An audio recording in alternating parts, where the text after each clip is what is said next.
Welcome back to the channel. Today we are back with another video. In today's guide, I'm going to show you a VPN app that can help improve your connection and add extra protection while using the internet.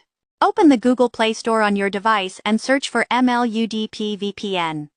From the search results, make sure you select the correct app by checking the app name and icon. Install the app, then open it. On this channel, we share apps that help improve online security and connection stability. If you haven't subscribed yet, please take a moment to like, share, and subscribe. Once the app opens, you'll need to do a few simple settings. First, tap on the menu icon in the top left corner. From the menu, select Check Updates. This allows the app to update its resources and work properly. After the update is complete, choose a server. For this tutorial, I recommend selecting Auto Server. This option automatically picks the best available server for your connection. Next, select your country. You can choose your specific country from the list or select all countries if your country is not listed.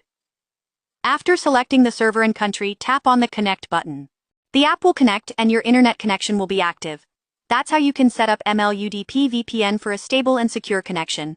Thanks for watching. Please like, share, and subscribe for more useful content, and I'll see you in the next video.